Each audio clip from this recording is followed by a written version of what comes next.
Hey everyone, I'm Superhero Gamer and I'm bringing you guides, breakdowns, and team builds to help you dominate in DC Worlds Collide. The Deathstroke banner has finally arrived in DC Worlds Collide.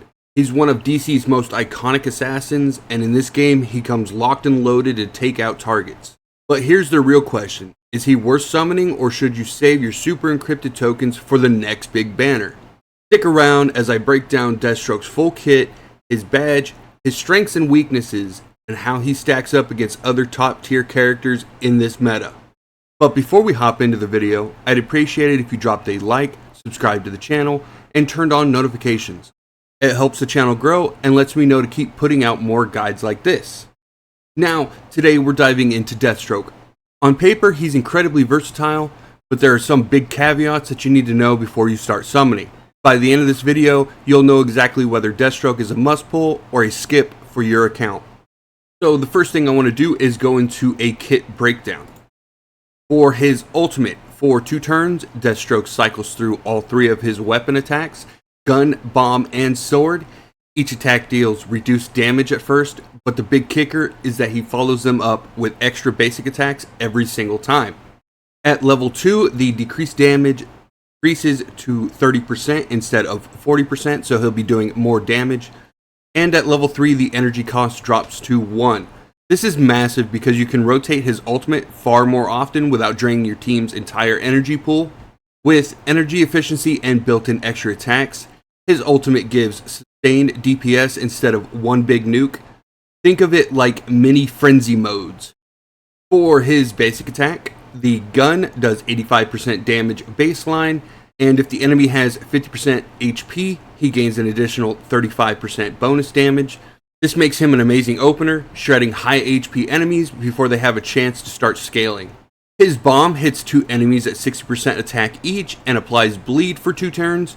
When it upgrades, this damage goes up to 75%, making one of the best tools for spreading bleeds across teams. For his sword attack, 2 hits of 42.5% attack damage each, and each hit applies bleed.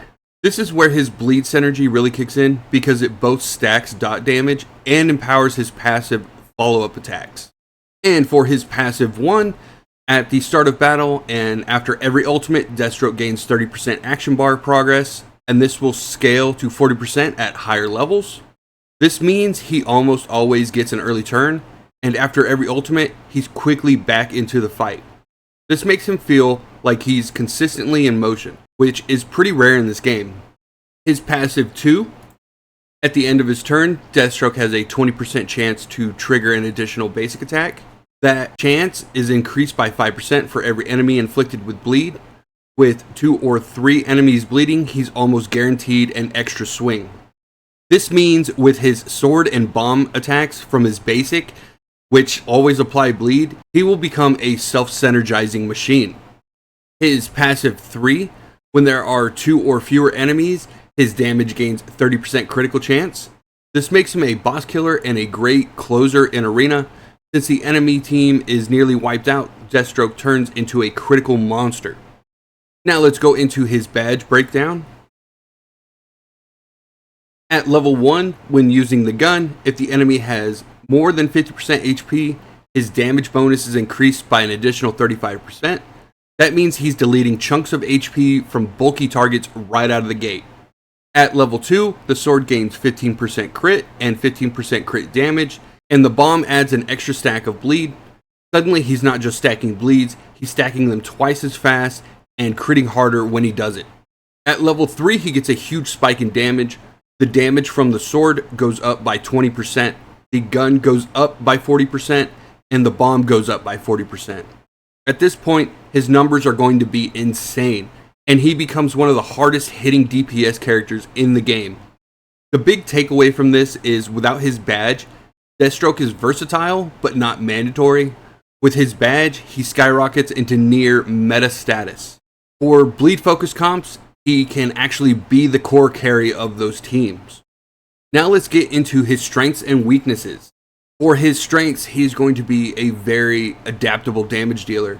He can flex between single target burst with his gun, AoE chip damage with his bomb, and dot stacking with his sword.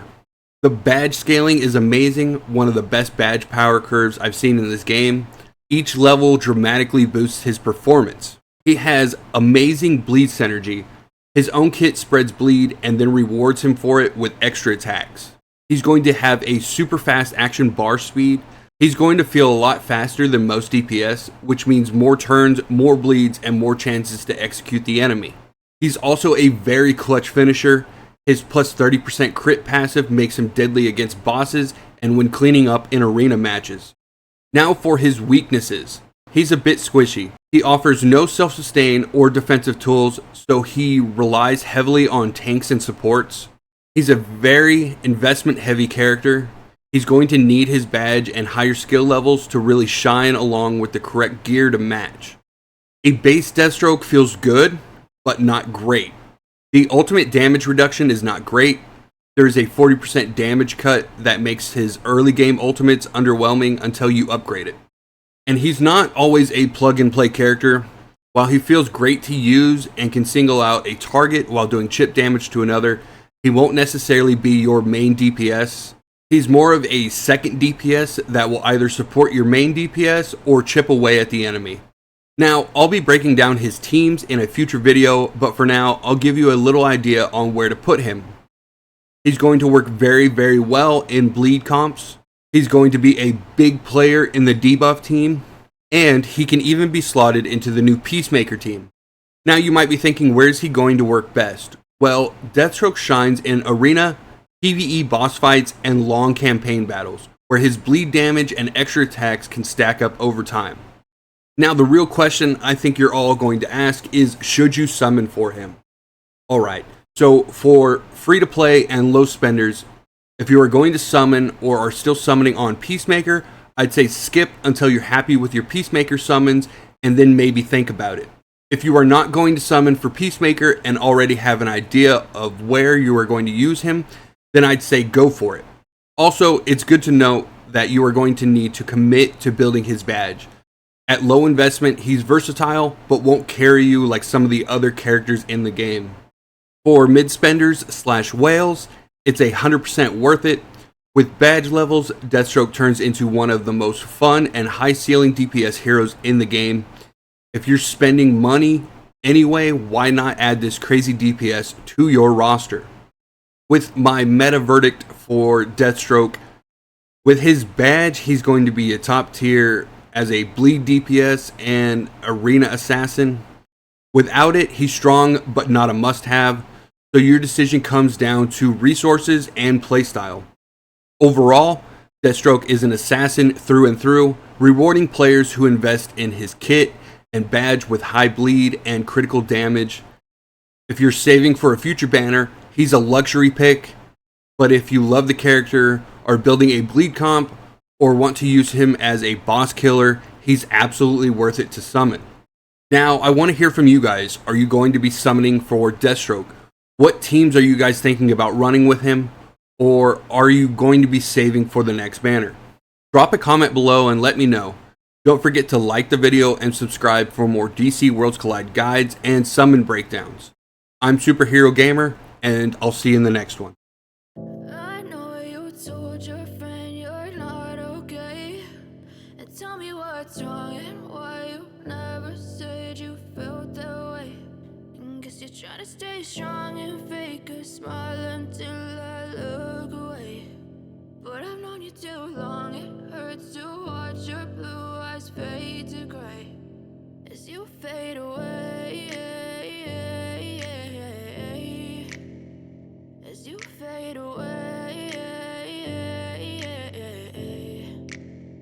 Yeah, I'm about to fade away, cause every time I wake up I feel like it's Monday. Something's going wrong with all the chemicals up in my brain. All of a sudden I don't look at anything the same way. Gotta build up of my thoughts sitting in an ashtray. I'm sorry that I'm so inconvenient, okay. Just let me be me and I'll stay out of your way. I can see the way you look at me, I'm such a disgrace. I never really asked to be brought into this place. You wanna love me? Well then baby I have a taste. All the highs and the lows, no you'll never be the same. I don't really wanna hurt you but I can't control the pain. If you're sticking by my side, maybe we could be okay. Okay, maybe you could be the change I need.